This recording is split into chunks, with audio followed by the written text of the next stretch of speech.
Hey everyone, it's Wanda Vitale with the Reality Architects. Are you trying to control life? Most of what I see online and certainly on YouTube is do more, try this, manifest everything you want, bad news, this is happening, or be prepared for this, the world is going to split, or whatever people are saying.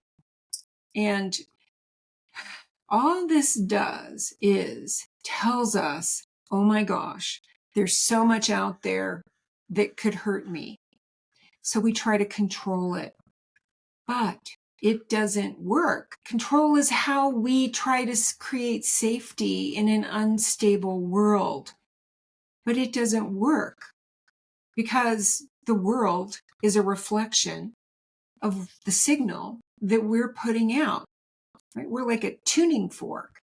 So as we try to control anything in the world or in our lives, what we're really saying is, I'm out of control. I don't feel safe. And the world of form, which is really just your own particles of energy, has no choice to reflect the same.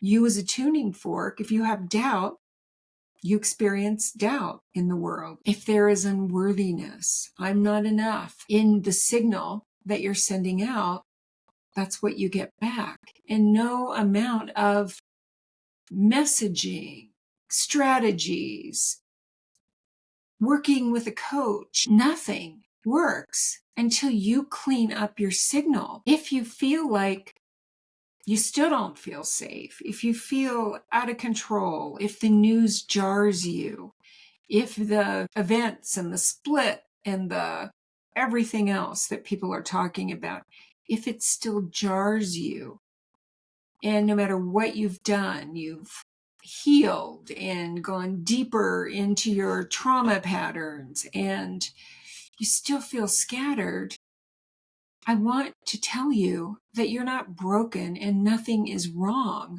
You're just tired of controlling something that doesn't need to be controlled. I know you've heard it before. You're trying to control the uncontrollable. Most people try to control life when they don't feel safe. They want to be prepared with information. They want to know the worst possible case, because then if it happens, they feel like they'll be prepared. I can tell you from my own experience, we aren't prepared for when it happens. It doesn't work that way. It works temporarily. For a moment, you feel like, yeah, now if that happens, I'll know what to do. But if you keep doing that, it burns out your nervous system. And you wonder why you're tired. You wonder why nothing is working. It's because you're in the energy of control, of burnout, of thinking, there's one more thing that I could learn or do, or maybe there's somebody out there that will save me. But the more we control, the more fragmented we feel. I want to invite you to coherence. What is coherence? Coherence is alignment with this greater part of you that is vast, that feels peaceful, that knows that I know that you remember this part of you. I hear this from my clients. They move in and out of coherence. They move in and out of being at peace with everything, because that's what we do. This is a spiral. We move in and out. But coherence is not about control or fixing anything. It's about resonance. It's a frequency. It's the frequency of peace.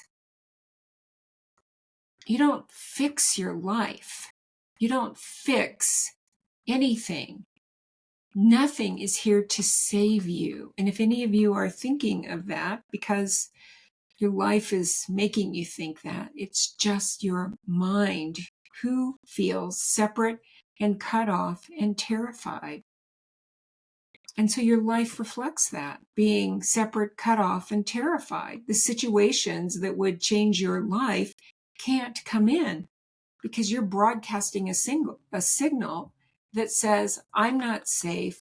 It's not going to happen. You're letting circumstances control how you feel. And listen, I get it. We all do that until we realize what's happening.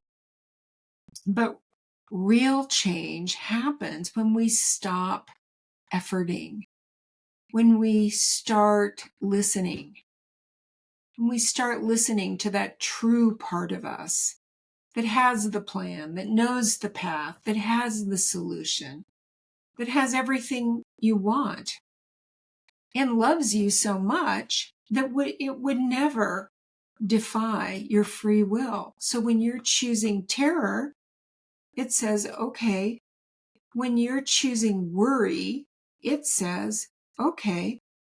When you're choosing doubt, it says, okay, it's waiting for you. Here's what I do when I get pulled into that old spiral of really my old patterns of my mind. I place one hand on my body wherever the feeling is most intense.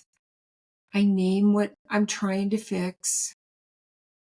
And I say, this doesn't need solving. It needs softening. And then I just breathe. I just breathe. Not deeply. You don't even have to breathe deeply. You just have to breathe without guarding. Most of us go through life in fight, flight, and freeze, on the lookout for the next bad thing that could befall us. But we can't protect and receive at the same time. We have to choose one. I shared with a client this morning one of the lessons from A Course in Miracles, and it's, in my defenselessness, my safety lies. Which means that when we're no longer trying to fix anything, when we're no longer guarding ourselves against some potential something, the perfect answer flows in. And it can come in so many ways. My life is a reflection of that. It comes with a breath, with just that breath. You can also drop your tongue in the bottom of your mouth. When you're stressed, just drop your tongue in the bottom of your mouth. And it sends your body into a relaxation mode. It actually switches you from your fight, flight, and freeze mode to rest, regenerate, and digest or create mode. Your whole body goes into receptive mode. But again, that can only happen when you're not trying to control anything. When you're saying, okay, here it is. Here's my old friend anxiety. Here's my old friend doubt. Here's my old friend fear. They're all fear. And when you just sit with the fear and feel it, it goes away. It takes about 90 seconds for a feeling to move through your body. And after that, it's just story. It's a story you're telling yourself. And for so many of us, until we know better, we're scaring ourselves to death about what bad things could happen. I want you to know that you don't have to fight for your clarity. You don't have to force what's not there yet. You're not late with anything. You're just being asked to be, just to be in stillness, in the center of it all, with your breath, without needing to control, without needing to imagine the worst. Just be with a feeling without a story. And you can do that in one breath. That's all we're being asked to do. This is how we shift everything in our lives. We sit with everything that comes up and welcome it in and not try to make it go away. We just be. And when we do that, when there's nothing left to control, And there's just an opportunity to be with your breath in the middle of it all. That's when everything shifts. So do this not to make it shift, but just do this practice because it feels good.